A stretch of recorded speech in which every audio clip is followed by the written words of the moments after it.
The reason you aren't seeing success in your own life is because you aren't taking the time to plan how you're going to spend your day. If you have goals for yourself and you're not setting aside time to actually think through what are the most important things that you need to do on a daily basis to get you to the next position in your life, then you're out of your mind. You need to just take time to devote to figuring out what are those needle threading activities. If you're really trying to get in shape, but you haven't ever taken the time to set aside to look at how much food's going in, how much protein you're eating, what your exercises are like, if you're just in this hamster wheel of going to the gym all the time, but you're not seeing any results, or the results you're seeing you're just not satisfied with, then why are you going to complain? Have you ever even taken time to just step back and have a sense of general awareness around what you're doing and if it's actually working? Or are you just going to take time to continue doing the same old thing over and over and over and over again and then complain that you're not getting results? Of course, you're not going to get results, bro. You're doing the same thing that's not been working for the past 3, 6, or even 12 months. Some of you guys watching, maybe even longer. One of the biggest things when it comes to not seeing progress that I find people run into is just lack of awareness around what they're doing. I'll jump on calls with people and I'm like, hey man, well, like, where are you trying to go? And they're like, oh, I'm trying to put 30 pounds of muscle on. Okay, well, what have you tried over the past, 2 years? And they tell me things like, oh, I just haven't really done much. Well, like, why not? Like, why haven't you attempted things? And they're like, oh, I don't know what to do. I say, okay, have you tried anything? No? Like, bro, what? Like, how do you expect results to come when you're not putting any work in? And another time, the other half of people, they're like, they're like, what I'm doing, it doesn't seem to be working, but I'm just going to continue to try because I know it's going to pay off. It's like, bro, you've been doing that for 3 years and nothing's been working.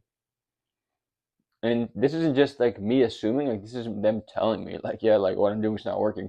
Then why not make a change? I think a lot of people, they don't take enough time to actually think through what the everyday looks like, and then they complain about the results they're getting. If you're not seeing results in your life, you need to change something, brother. That might be the process, that might be the strategy, that might be the time you're devoting into it, but you need to change something. You know, we all know what the definition of insanity is. It's doing the same thing over and over and expecting different results. It's not going to just magically change unless you change, unless something about the process changes.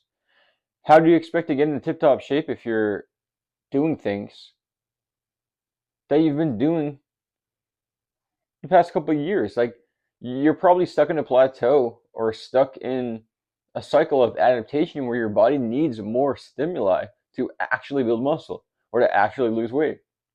If you're eating the same amounts of foods, the same types of foods, and you're not losing weight, you're not getting leaner, you're probably not doing something right. You probably need something different. People stay stuck and then they complain about like not seeing results. So, like, the first thing you need to do if you actually want to get into shape, if you actually want to achieve your goals, is like assess, have general awareness around what you're doing. Then and only then can you start to make changes. Because if you don't ever have the awareness and you don't make the changes, then you're going to be in the exact same position. When you can put the awareness around what you're doing and whether or not it's actually working and assess it, then you can look at other options. And if you do something and it doesn't work, that doesn't mean that like what you're doing is like you need to do a bunch of different things. Like, you might just need a different strategy. You might need an approach that's going to be more doable for you. Like, not everything's going to work for everybody. Some people are going to get by with different things and have better success with one approach, and that doesn't mean it's going to work exactly the same for you. One of the biggest misconceptions, one of the I can't speak right now clearly. One of the biggest misconceptions is that like the same meal plan, the same workout program is going to work for everybody, which is just simply not the case. I grew up with a lot of people and we worked out together and they ate the exact same way I did. And I got results and they didn't. And other times, other people I hung around, I ate the same way they did, and they got results and I didn't. Why is that? Well, it just didn't work for me, and it's as simple as that. We have different genetics, we have different preferences. Some of us aren't going to be super sustainable staying on a quote unquote diet. And a lot of the people that eat restrictive diets, they fall off track, and then after 2 to 6 months, they're eating horrible again. And I always found for myself that when I tried to eat like, you know, how a bodybuilder eats, or eat how, one of these restrictive diet people eat, that like a few months later I was so nutrient deficient that I would have cravings through the roof. And so when I transitioned into eating foods that are going to allow me to stay sustained over the long term and actually optimize my own health, not the health metrics that other people would look at, but the things that were important to me, that's when I started to see real results, and I actually started to be consistent. Because the worst thing in the world is doing something that doesn't work and then getting frustrated over it and continuing to fall in the same cycle of trying it again, trying it again, trying something different. Like, bro, find an approach that's going to work for you. And in order to do that, you need to try different things. So for me personally, when I ate a bunch of carbohydrates all the time, so just for me personally, when I ate a bunch of carbohydrates, specifically like the white starches, like white rice, white potatoes, bread, people would tell me like, eat a bunch of like, just calories are king, right? And I would just eat a bunch of food. When I would do that and not focus on the quality of the food, what would happen is my blood sugar levels would literally be skyrocketed all over the place, and I had like almost no control over my eating. Like a lot of times I would just eat foods just to eat foods. It's like, oh, I have to hit my macros, or I have to hit blah blah blah. So I'll eat way more than necessary, or I'd eat foods that I don't respond well with, and then I wouldn't see progress. And it's like, what the heck? But when I start to step back and actually assess, like, wait a second, I've been doing this for far too long, and it's not getting me any closer to where it is where I want to be. Let me do something differently. And then I started to shift it around, what foods are preferences of mine? What foods do I actually enjoy eating? And then how can I make this a long-term approach? When I did that, everything opened up. There's a physician that I follow. You might have heard of him. His name is Dr. Peter Attia. And he has a saying that says, he tells the clientele that he works with, if it's not a habit that you can stick with for the rest of your life, then it's not a habit you should implement. And I don't know if I agree entirely, like black versus white with that, but I think like I'm somewhere in the middle where like I definitely am more leaning towards his opinion side of things, right? Because I truly think things change over time. But really, that's the way I think about things is like, if you can't do this for longer than a year, 2 years, why would you try it in the first place? You're going to fall back off track. Right now, it's one thing if you're competing for a bodybuilding show and you're eating a little bit more strict, right? Strict. I don't even like to use that word, but let's use it for context, like strict, because you're maybe cutting out foods you normally would have. That's really just having foods that are more aligned with your goal of like competing in a show, right? The people I work with are Gen Pop. And when I say Gen Pop, it means like general population, not athletes. Just people that want to be in good shape and feel good about themselves, have a physique at the beach, and have some six pack abs popping. You know what I'm saying, like nice arms, shoulders, legs, etc. And so for them, they don't need a super restrictive approach. And like I would never give my clients like meal plans that are going to deprive them of the nutrients that they need for their goals, right? Because if it's a short-term fix, unless you're stepping on stage for a competition, like you don't need to be eating. There goes my low battery. Unless you're stepping on stage, you don't need to be eating chicken and rice and cutting back all the foods that you like. You don't need to be doing things like I did in the past, like cutting out sauces. Not to say you shouldn't. I think that it's good to get more towards the organic side, and that's the way I eat, right? But you want to be able to enjoy your life. And like, what is the whole point of eating just to get in shape? Just to like hate the way that you live your lifestyle. Like if you're eating like that all the time and you can't even appreciate life, then like why do that, right? But also it's good to shift towards the organic side, right? So like eating quality foods that are going to actually have you feeling good is key. But like I don't think you should cut things out, just for a short-term approach. I think you should look long-term. Like, okay, am I going to be able to actually stick with this long-term? If so, then great. Let me implement this. But if not, then okay, let's see how we can kind of scale back a little bit more and maybe make a step closer in that direction without going completely overboard. So, like, for example, for myself, one of the things I used to have, one of the biggest misconceptions I used to have, was like, oh, I can't eat any cheese. Or, like, bro, I literally love cheese. And I don't really eat, actually, I shouldn't say I eat cheese all the time. I don't eat like pizza, really. Call me crazy. Yeah, call me crazy. But I used to eat like whatever I wanted, and then all of a sudden I would go on this like diet per se, and I would cut out cheese.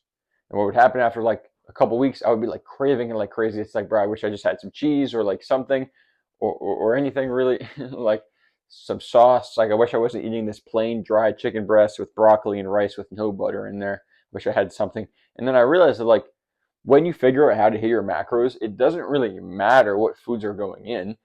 Yes, the organic side of things is going to be best, but what's more important is like how much of each and in moderation. So when I started to realize that, like, bro, I started to eat cheese more frequently, and it became way easier to eat in a healthy routine all the time.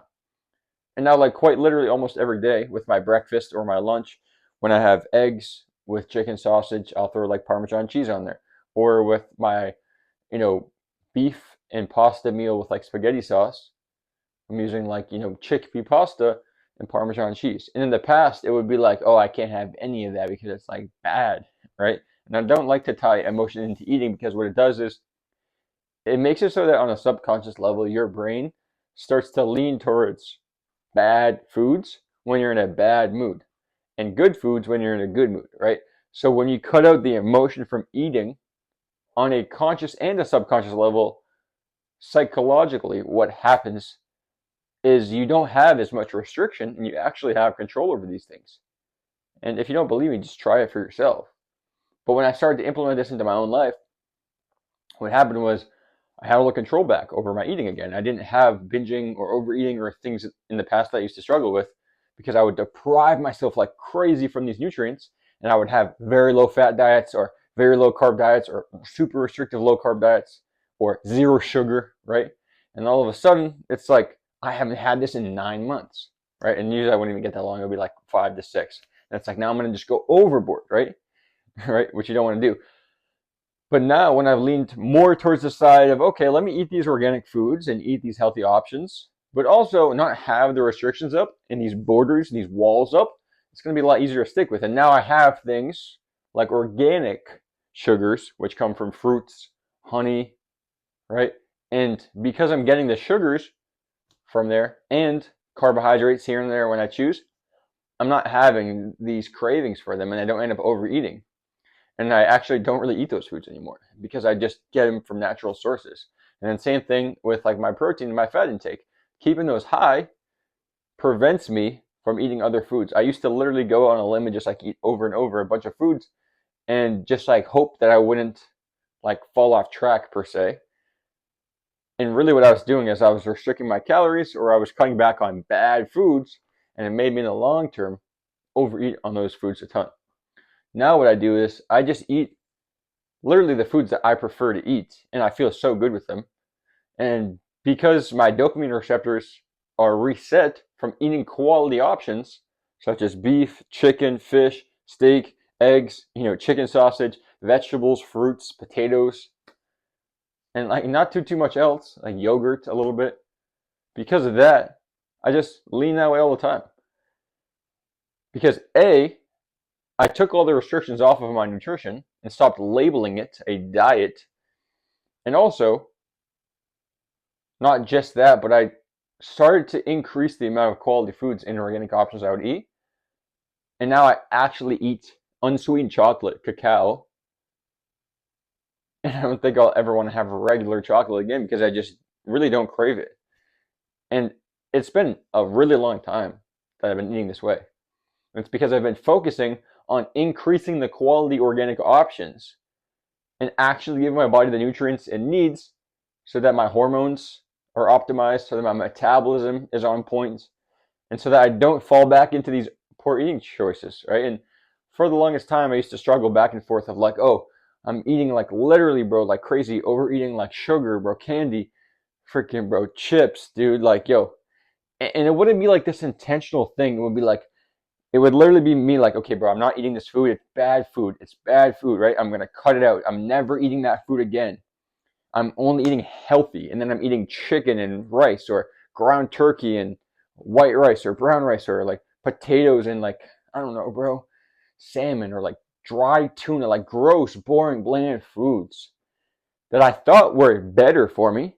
And what happened is I was so nutrient deprived. I had such low fats or had such, these restrictions up that it made me overeat so much further in the long term.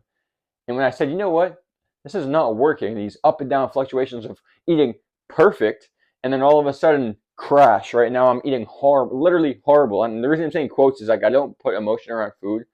When I start to do this, it made it so much easier for me. And I had a client on a call earlier that said, well, he crushed his protein goal. So if he's watching this, Will, you were the man, you were the GOAT, brother, and he's a good dude.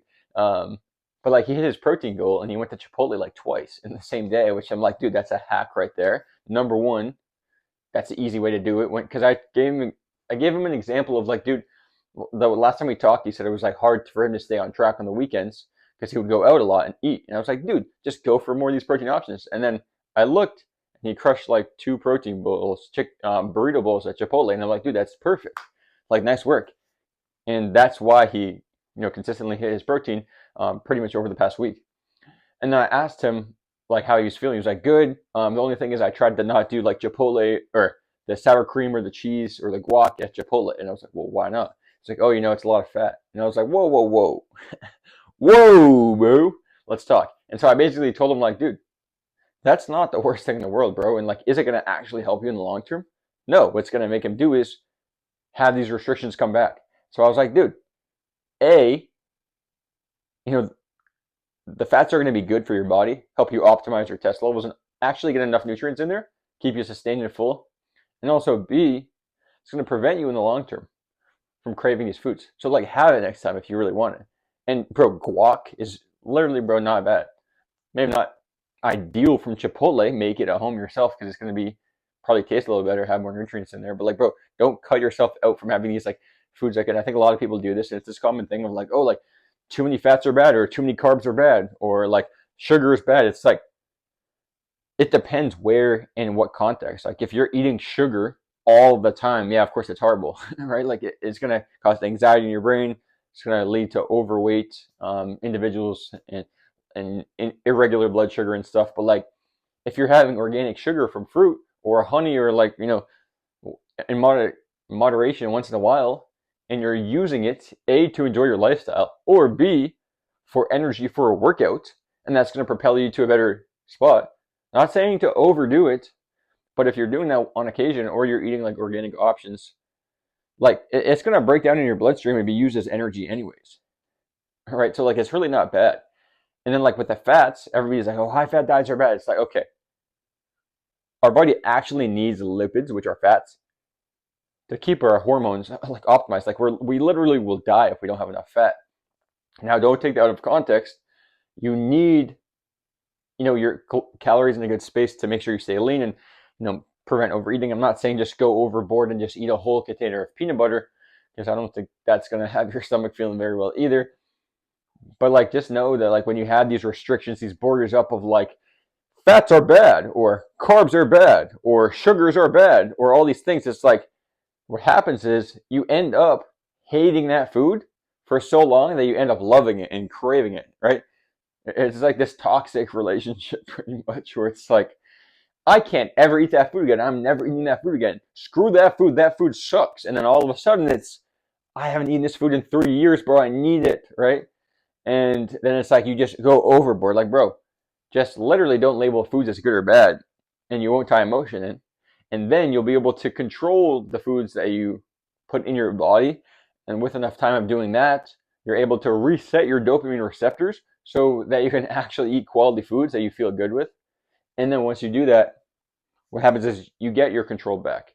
And you realize that a lot of the foods you were putting in your body were causing these triggers, right? This is why I have another YouTube video labeled, avoiding and eliminating trigger foods, because literally a lot of these foods, they have ingredients in there, whether it be sucralose, sugars, or just inauthentic processed ingredients that are made literally as marketing propaganda from the manufacturers that ship them into grocery stores that have you eating more and more and more of these things. Like, bro, you really think that fluff is organic and supposed to be going in your body, bro? No, dude.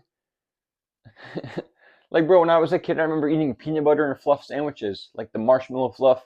Why was I eating that, bro? It's because A, it tasted good, but B, as soon as I tasted it for the first time, I wanted to eat all the time. And it's like, bro, next thing you know, now I'm literally eating fluff with a spoon out of the jar, bro. Like, what the heck am I doing? Part of that is like, okay, I don't know that these are good and bad options, and I'm labeling it as like junk that's making me overeat. But also B, it's like now my brain is craving that sugar like crazy, bro. And the next time I see or I get my hands on it, it's like, bro, I'm gonna chow that fluff, right? So, just don't label foods as good or bad, and you'll have control over it. And this is like one of the things I learned on the psychological level from my nutrition coaching studies is like just like take the emotion out of it, and then you stop coping or looking to food as like pleasure or a reward. And then you can actually start to have control over like what you put in your body. And then when you do that, you also realize like, wait, I feel way, way better. Like, why was I not doing this whole time? And the next thing you know, you're in a spot where like 9 months goes by and you realize, wait a second, like I haven't really done anything besides eat quality foods. And like even myself personally, I went out to Dallas maybe like a month and a half ago. And I was there. I didn't bring, well, I wasn't staying in a place where I had like access to a fridge or I had a fridge, I should say. I had a fridge, but I didn't have access to like an oven and like my pan and everything. Like I normally would cook eggs in the morning time and I cook everything from home and whatnot. And I realized like when I was there that like the nearest grocery store was like 30 minutes and I didn't have a car. So it was like um, Uber everywhere, right? And I realized like, okay, like I can't cook some of these items that I normally would be eating. So like, what am I going to do? So I ate some options that weren't, ideal per se. And what I found was that it put me back into the cycle where it's like, okay, not a cycle, but really was more of like, okay, like I don't feel great. And I also know that it's going to be easier for me to fall back into this if I do this long term. So when I came back from the trip, I got back into my regular eating patterns. And when I was over there, of course, I enjoyed myself and whatnot, but most of the foods I ate were just a little bit off of what I normally would eat. And some of the dinners I ordered were like, from a restaurant, and I got like this chicken and rice meal that had, the reason I put quotes is it was chicken, but it had like battered, fried, um, whatever breadcrumbs on it, and all this sweet and sour sauce. And even that, like I noticed I ate the food and I was like craving stuff left and right. And I realized when I got back home that it was a little bit more difficult for me to actually enjoy the foods that I was eating the week before. And it was like just because I was getting back into the routine of like eating foods that weren't great. And again, I don't like to label foods as good or bad. So even saying great, I feel weird about. But I just noticed that shifting away from my regular eating patterns back into that, I didn't feel ideal. So I think just taking away from this video, the sense that not labeling foods as good or bad is probably the biggest thing that made such a dramatic shift in my life and getting me under control with my eating patterns. And pairing that with also resetting the way that I received dopamine from foods and eating foods that were actually organic options rather than these quick fixes of like sugar or, even like coffee, getting coffee, from like Dunkin' Donuts, for example. If you get it with like cream, literally the cream, bro, would literally make my stomach like feel like it's, bro, in horrible shape. Like I don't know what it was. But then when I started to drink like whole milk, for example, I don't do a ton of dairy, but when I did like whole milk at home, I'm like, why do I feel much different? Like not as bad. It's literally because a lot of these things are like, pasteurized, stuff that's been sitting on the shelves at room temp for a while. Like it shouldn't be going in your body, bro. It's not like that's bad. It's okay. But the foods that are meant to be going in your body are authentic organic foods from animals, bro. Literally from animals, from cows, from pigs. I'm not gonna go on the list, bro, but you get what I'm saying. If something's been sitting on the shelf and it has 30 ingredients, don't put it in your body very often. I'm not gonna say at all. Enjoy yourself once in a while, But like, bro, just like don't waste your life eating foods that are gonna make you feel literally horrible. And another thing I'll add in before I wrap this video up is having awareness before making that decision is gonna change everything for you. You know, literally at Christmas time, I ate some foods that I didn't regularly eat, and I didn't feel great after. But what I will say is like I didn't eat that much of that, and I ate like the chicken and the healthier options, healthier. You know what I'm saying? And I remember thinking as I was about to like grab something, like, oh, this looks good, like I'm gonna try this. Like, wait a second, like it doesn't actually make me feel good, and it doesn't actually taste that good. I'm just used to doing that in the past at other, holiday parties. Like, I'm not gonna like have that, or I'm only gonna have one of it. And then like when I did, it's like, oh, I don't feel that good. Like, why did I do it in the first place? Just bring awareness to the choices you make with your nutrition, and think through, how am I gonna feel after this? And if the answer is probably not the best, then just leave for something else. If you don't have the best available option, then go with the better option. That's something I talk with my clients all the time. But just having that awareness around that is going to allow you to make more rational decisions. And also, just understand that when you have cravings for food, a lot of times it's because you have hunger available, or you have hunger, going on, right? Like you have this feeling of hunger, and because you have hunger, you have lower blood sugar, and the lower blood sugar makes it harder for you to regulate your cravings. And you might have less rationality before making a decision because you're hungry. This is why people say things like, don't go grocery shopping when you're hungry on an empty stomach, right? Go grocery shopping when you just ate a huge meal, because you're going to make better decisions, even just buying the foods. And it's so true. Literally, when I've gone grocery shopping in the past and I haven't eaten in a couple hours, or I haven't eaten yet for the day, it's like, I'm gonna grab this stuff and like, oh, this looks good. And the next thing you know, it's like, bro, I get back to my house, I eat a meal, and I'm like, bro, why did I get all this stuff, bro? Like, I don't even want this in the house now. And now I just have all these constant temptations of eating foods that I don't feel good with. So make it easier on yourself, and just think through, like, okay, do I actually have a craving for this food, or am I just hungry? Because most of the time, bro, you're just hungry. And because you're hungry, your blood sugar levels are lower. And the best like analogy I think to use for this particular example is, think about when the last time you were inebriated. I love using that word. I don't really drink, bro, but if like on occasion, bro, don't get it twisted. But if you, for example, have ever been drunk, like really drunk, you've probably made some decisions that you didn't feel great with, right? And maybe you regret them afterwards. It's because, your senses are a little bit off, right? Like you're experiencing things differently than if you were super sober, right? And it's the same thing with like when your blood sugar levels are low and you're not, you're not full, like you're hungry, right? Like you're going to be more likely to make decisions that you should be making.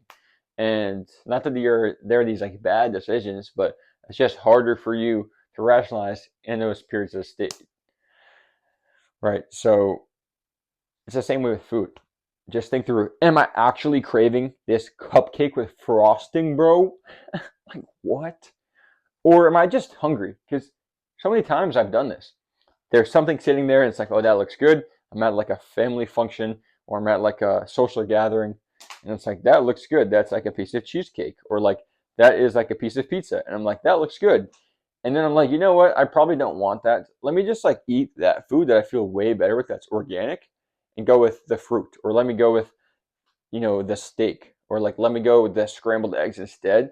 And then I eat that meal, and I'm like, I feel so good. My energy levels are literally through the roof. I would probably never want that food. Not because it's bad, but because it's like kind of gross, and it's not even really food. Like, why would I want that, bro? So just having these thoughts of like, okay, let me take 5 to 10 seconds before just grabbing it, and like actually be aware, like, do I really want it? And sometimes the answer to that question is like, yeah, I want it, bro. Like I'm gonna eat it, right? And that's cool, bro. Enjoy your life. But have awareness before and then also after, like after eating it, like, how do I feel? Do I feel great? No, okay, but it was worth it because it tasted good. Or no, I don't feel like super great. Like I don't want to eat that a ton in the future. Or sometimes, it's even helpful to be aware during, your the period of time when you're eating. So like you're enjoying, a nice bowl of ice cream, for example. I don't know what you people eat. Like, this is good. Like it's nice to be able to eat something that I haven't had in a while, right? Or it's nice to be able to enjoy this, like, whatever dessert, this treat. Um, and like just bring awareness to it rather than mindlessly eating. Especially if you're like watching TV, bro, or your mind is elsewhere. while you're eating. Like you're just eating literally to like not even feel a void of like hunger, but more so like you're tying emotion in because you're it's just like oh, I'm just like eating, and the next thing you know, like you just overate a ton and you're like, oh, I don't feel good, my stomach hurts. So just take these general senses of awareness and tie them into your eating before, during, and after. It's gonna make a huge difference. And then doing that with enough time, you eventually just get, almost like these mental tally marks where you make these mental notes like, okay, I didn't feel great from this. I'm just going to kind of jot this down mentally, right? Or I felt really good with this food. I'm just going to jot note of that, and not like judge it as good or bad, but just, okay, I'm going to try to just, make some decisions around these things. And then next thing you know, you're in a spot where you're like, I can really control myself really well. And it wasn't like me per se making these bad decisions and overeating and binging all the time and not having a good understanding of like what to eat. It was more so I was putting foods in my body that were causing me to be triggered in this negative downward spiral of more and more junk food, or more and more less quality food aligned to my goals, or, because I was nutrient deficient and I felt like my body was craving these things. That's what made it harder for me to regulate my eating. Just tie that into your eating in your lifestyle. It's going to make it so much easier. So I'll see you guys in the next video. Make sure you follow me on Instagram.